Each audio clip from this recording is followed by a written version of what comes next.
This is an old Technics M224 cassette deck I just got off of eBay. It arrived yesterday. Now these came out, I don't know exactly what year they came out, but I remember about 1982 or 83 my dad bought a brand new one, same model as this one. So it's probably early mid 80s. And I'll go through the controls with you. First of all, this is the eject button up here. It's a soft eject. It ejects the tape slowly. Power button. Headphone jack. It's a 1/4 inch jack, so I got an 1/8 to 1/4 adapter here, so I can plug it up to some computer speakers to listen to the tapes with. Now I'll go ahead and zoom in and show you the other controls.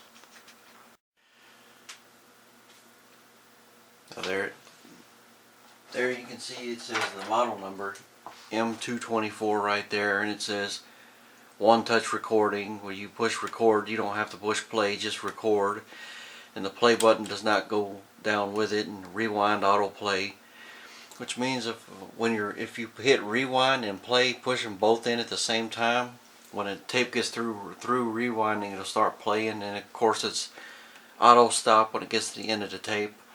I think just about every cassette deck had that feature.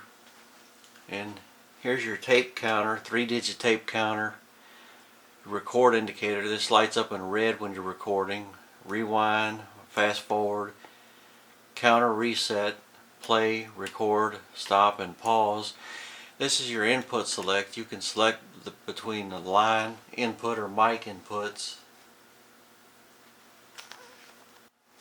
Now it says cue and review here. It also has the cue and review features while the tape is playing.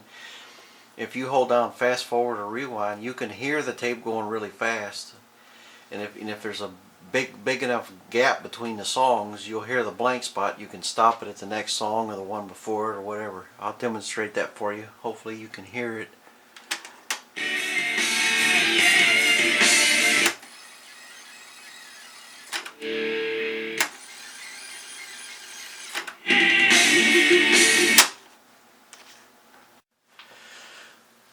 Here are your meters. It's got the analog dB, VU meters, whatever you want to call them. That's one reason why I bought it, because I always liked those analog meters, and they quit making those pretty much a long time ago, except I think Tascam had a deck with the analog meters up until fairly recently, but for the most part they did away with these pretty much in the 1980s.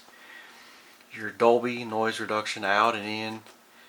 Dolby B and C, it's got Dolby C noise reduction, a nice feature. Your mic inputs, these are 1/4 inch jacks, and tape select and normal type 1, chrome CR02 type 2, and metal type 4.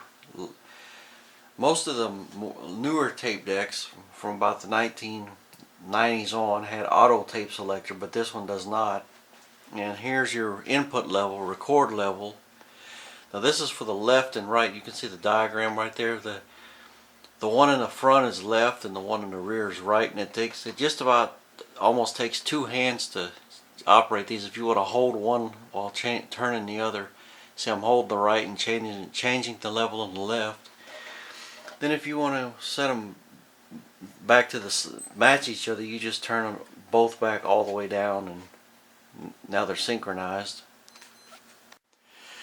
On the back of the deck, I'm not going to show you the back of the deck. It would be a lot of trouble to get it out and turn it around, and it really doesn't have much back there. All it's got is just a analog line in and line out jacks.